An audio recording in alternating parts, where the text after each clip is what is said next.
नमस्कार, मैं हूं ये त्रिपाठी और आप देख रहे हैं मिड डे टॉक। बहुत बहुत स्वागत है इस प्रोग्राम में। आज हम बात करेंगे मध्य प्रदेश की 3 उन बड़ी खबरों पर जिन्हें पूरे दिन बेहतरीन स्क्रीन पर बनी रहेंगी खबरें और चर्चा का विषय बनी रहेंगी।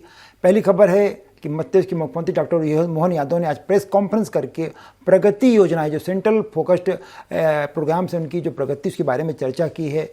और दूसरी बात करेंगे कांग्रेस के विधायक फूल सिंह बरैया का वो बयान जिसमें वो कह रहे हैं कि SC/ST के विधायकों की स्थिति कुत्ते जैसी हो गई है। ऐसे बोल जिन्होंने पूरी मध्य प्रदेश की सियासत को गरमा दिया है और समाज में जहर सा घोल रही हैं। और साथ ही हम जाएंगे बाबा महाकाल के नगरी उज्जैन, जहां पर शुरू होने जा रहा है बाबा महाकाल का उत्सव। पहली बार महाकाल लोक में एक उत्सव शुरू होने जा रहा है। मुख्यमंत्री इसका उद्घाटन करेंगे। इन तीनों खबरों पर हम चर्चा करेंगे। हमारे साथ रिपोर्टर्स जुड़ेंगे, वो बताएंगे कैसे प्लान हो रहा है, क्या किया जा रहा है, और तीनों ही खबरों के बारे में आपको विस्तार से जानकारी देंगे, वो जानकारियां जो आपको बाकी कहीं इतने विस्तार से नहीं मिल पाएंगी। चलिए शुरू करते हैं इस प्रोग्राम को।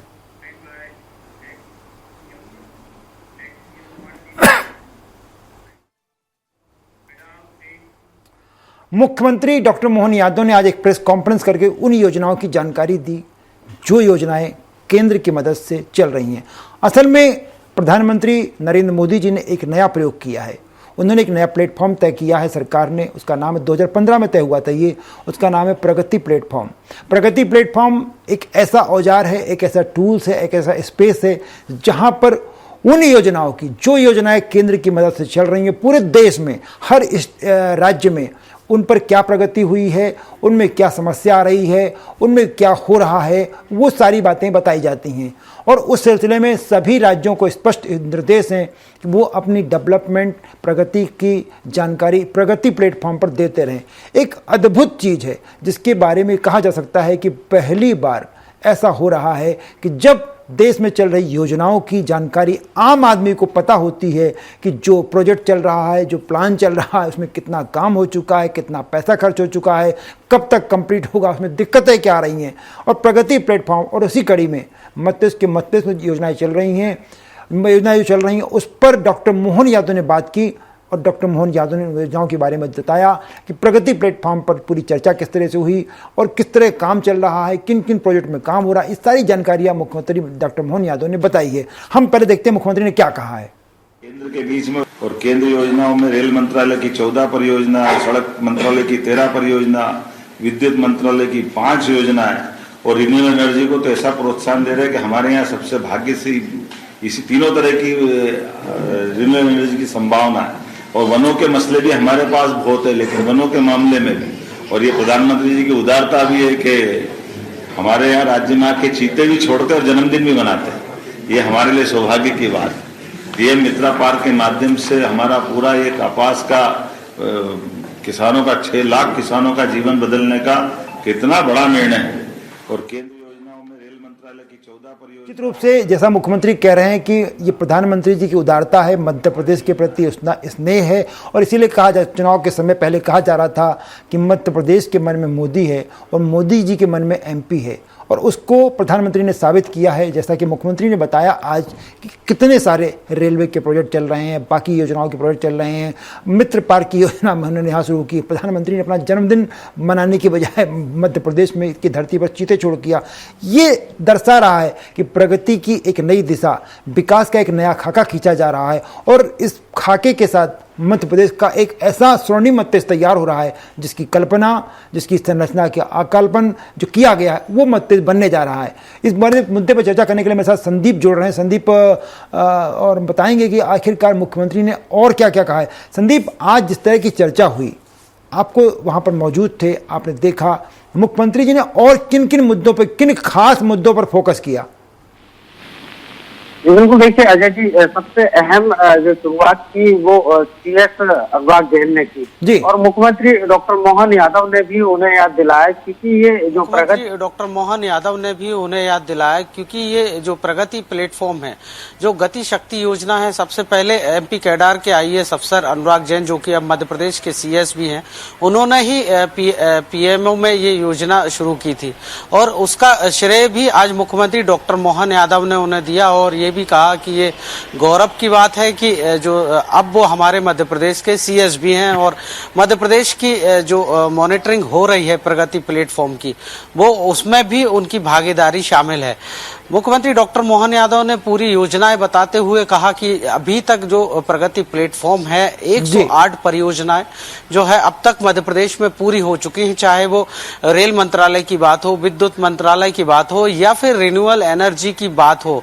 रिन्यूएबल एनर्जी में तो विशेष सहयोग जो है वो केंद्र का मध्य प्रदेश को मिल रहा है। साथ ही साथ जितने सड़क मंत्रालय है, सड़क राजमार्ग मंत्रालय, उसमें भी केंद्र का अद्भुत जो योगदान है वो मध्य प्रदेश को मिला है। हालांकि उन्होंने ये भी कहा कि 101 जो परियोजनाएं हैं अभी उन पर काम चल रहा है और पूरे मध्य प्रदेश की तस्वीर बदलने में प्रगति प्लेटफॉर्म का बहुत बड़ा हाथ रहा है, क्योंकि इसकी मॉनिटरिंग जो है पूरी अद्भुत है। और इस दौरान उन्होंने ये भी कहा कि बीते सालों में जिस तरह से मिलीजुली सरकारें आती थी, जिस तरह से 24 दलों ने जो है शासन किया, केंद्र में सरकार बनाई और उसका असर साफ देखने को मिलता था, लेकिन अब जो है केंद्र सरकार की मजबूती से आज भारत वेस्टर्न देशों को पीछे छोड़ रहा है और उसमें प्रगति प्लेटफॉर्म का एक बहुत बड़ा योगदान है। और उन्होंने ये भी कहा कि सभी राज्यों की एक साथ जब मॉनिटरिंग होती है और केंद्र के अधिकारी जो सचिव स्तर के होते हैं, खुद प्रधानमंत्री नरेंद्र मोदी उसकी मॉनिटरिंग करते हैं और केंद्र के सचिवों के अलावा जो राज्यों के चीफ सेक्रेटरी मुख्य सचिव होते हैं वो भी इसमें इसी के माध्यम से। संदीप, रेलवे को लेकर जो सीएम बात कर रहे थे, संदीप, रेलवे को लेकर, क्योंकि रेलवे किसी भी स्टेट का डेवलपमेंट, पहले रेलवे का सारा काम केंद्र के हाथ में होता था, बाद में केंद्र ने राज्य के साथ मिलकर कॉर्पोरेशन बनाया और रेलवे का डेवलपमेंट अब मिलकर हो रहा है। तो रेलवे को लेकर जो सीएम ने बातें की, क्या उम्मीद लग रही है कि अभी मध्य प्रदेश में रेल का नेटवर्क और बिछेगा?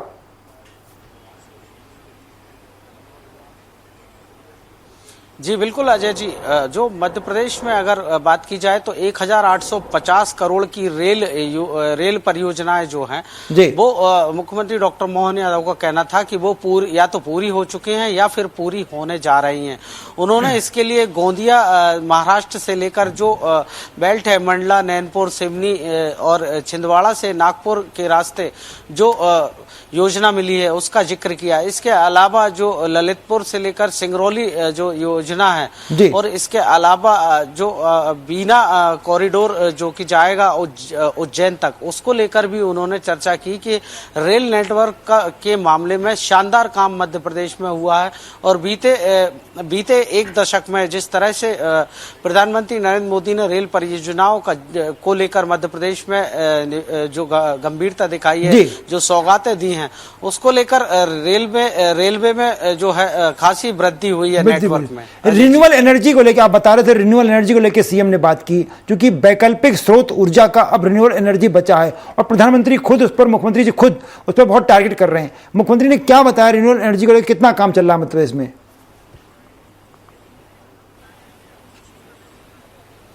जी, रिन्यूएबल एनर्जी की अगर बात की जाए अजय जी, तो रिन्यूएबल एनर्जी में उन्होंने सोलर मित्र पार्क की बात की कि मध्य प्रदेश में जो है वो उसमें खासी उल्लेखनीय वृद्धि दर्ज की गई है। लगभग 70% जो काम है वो पूरे हो चुके हैं और इसके अलावा जो है लगातार केंद्र का सहयोग मिल रहा है, राशि भी आ रही है।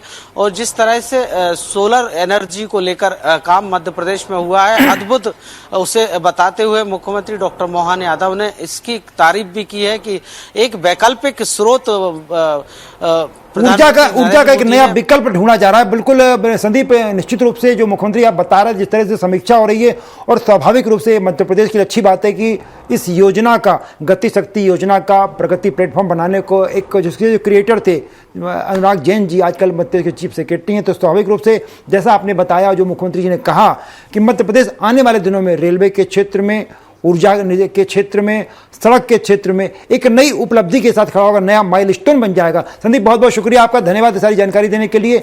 अब मैं आपको ले चलता हूं उस बयान की ओर जिस बयान ने मध्य प्रदेश की सियासत के माध्यम से पूरे समाज में जहर घोलने का काम किया है।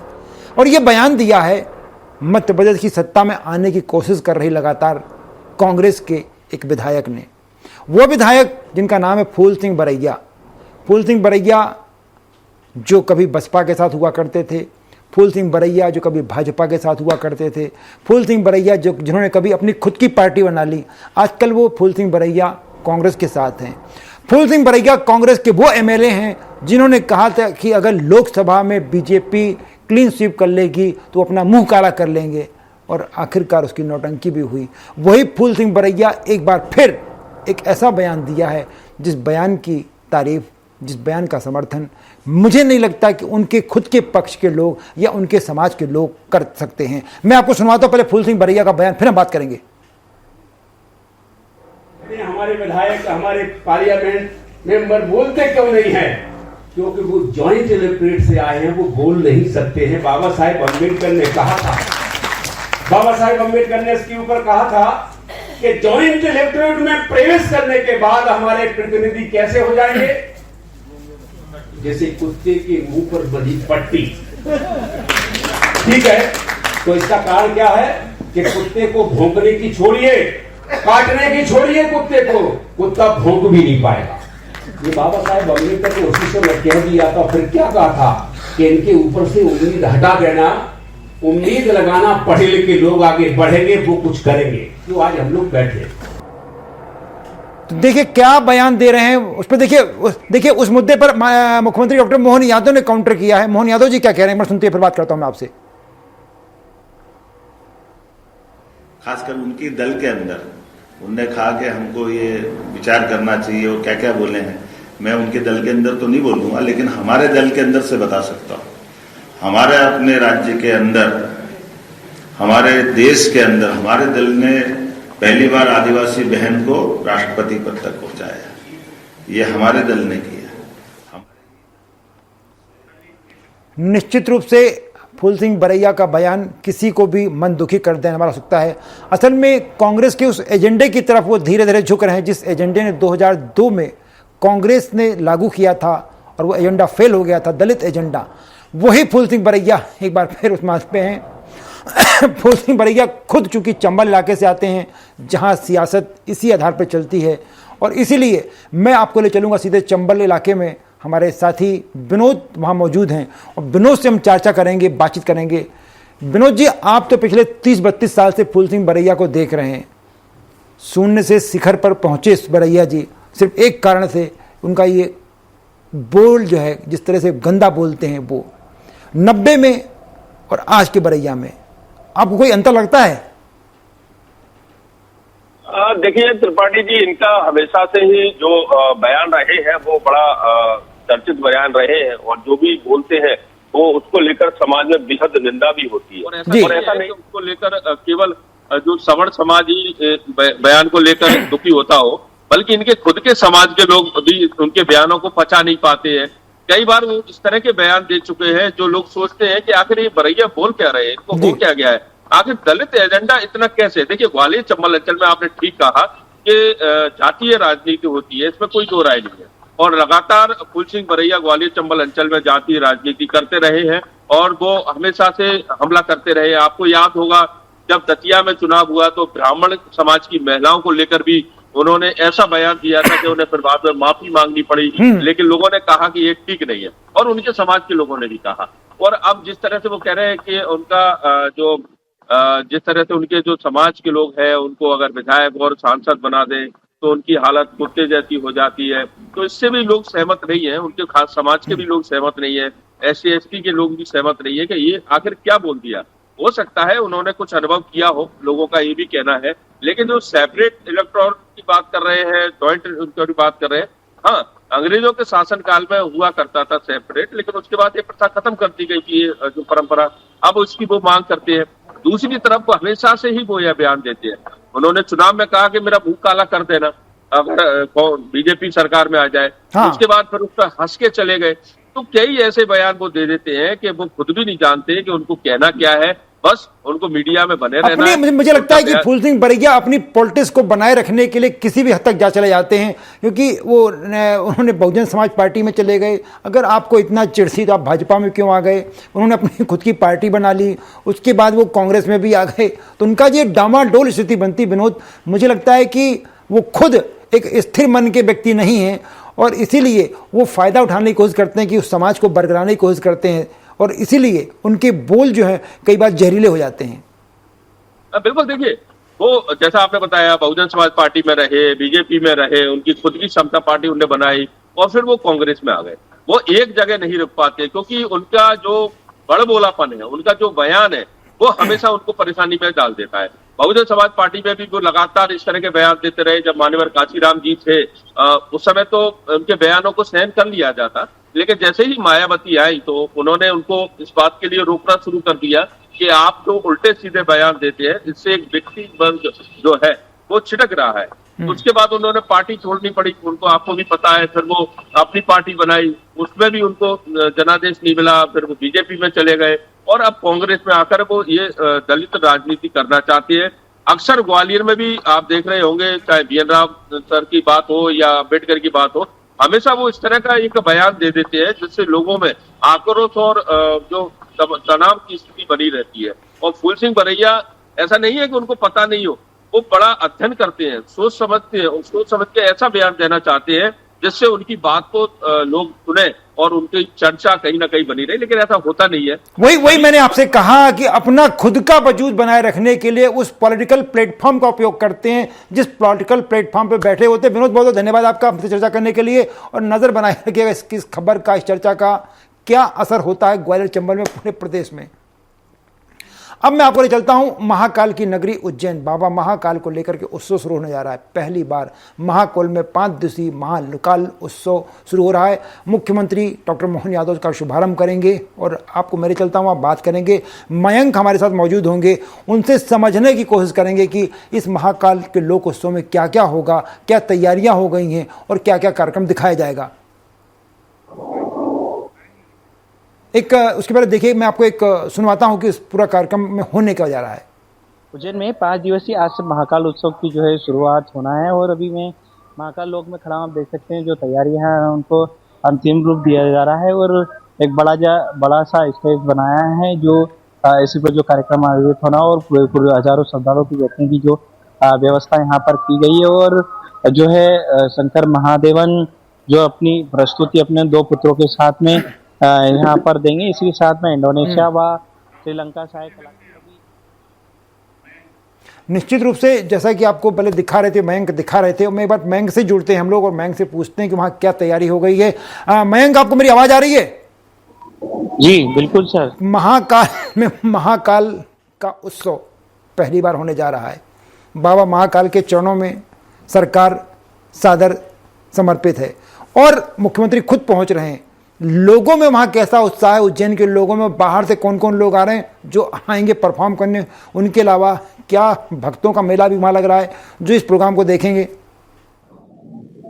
जी, जो है 7:30 बजे के लगभग सीएम डॉक्टर मोहन यादव जो महाकाल लोक में लीलकंठ के पास में बड़ा जो स्टेज बनाया गया है, जो इस महाकाल महोत्सव का जो शुभारंभ करने जा रहे हैं, जिसको लेकर तैयारियां जो लगभग पूर्ण हो चुकी है। और सीएम लगभग 7 बजे जो है मंदिर परिसर पहुंचेंगे और दर्शन के बाद जो है वे इस जो समारोह का विधिवत 5 दिवसीय जो है समारोह, इसका विधिवत जो है वो शुभारंभ करेंगे। जिसके बाद आज ही के दिन जो प्रसिद्ध पार्श्व गायक है जो है शंकर महादेवन, वे जो अपने 2 पुत्रों के साथ में जो है आज जो है एक विशेष प्रस्तुति देंगे।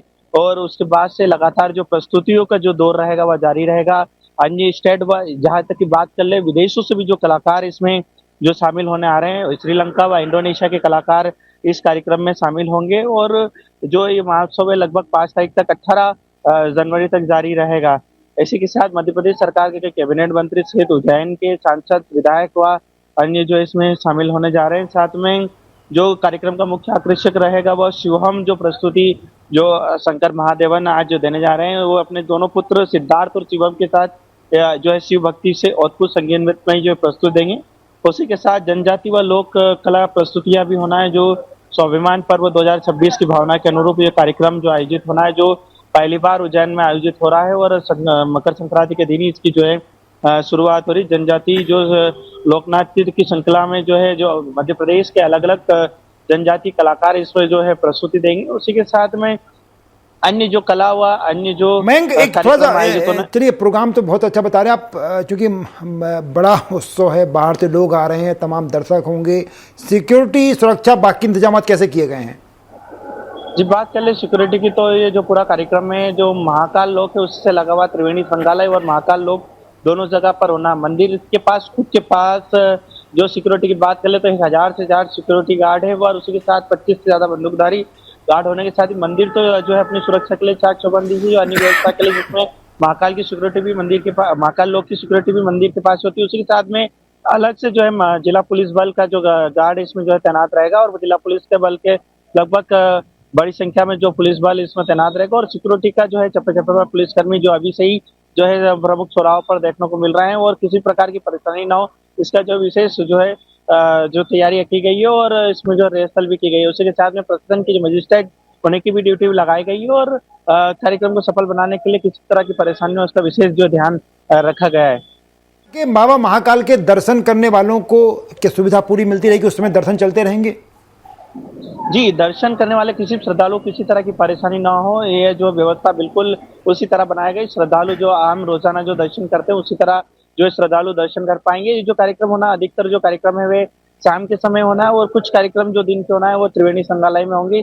किसी भी तरह की श्रद्धालु जो कार्यक्रम होते रहेंगे उसी तरह भी श्रद्धालु को परेशानी ना होगी और आसानी जो श्रद्धालु है वे आसानी से वो इस कार्यक्रम को भी देख पाएंगे। बड़ी संख्या में जो सेटिंग व्यवस्था, हजारों की संख्या में जो सेटिंग व्यवस्था की गई है और ओपनिंग जो शाम का समय जो महाकाल लोक में होता है, खुशनुमा जो माहौल होता है और लाइटिंग वाला जो समय होता है, किसी भी तरह की परेशानी से को श्रद्धालु को ना, इसका जो है विशेष तौर पर ध्यान दिया गया है।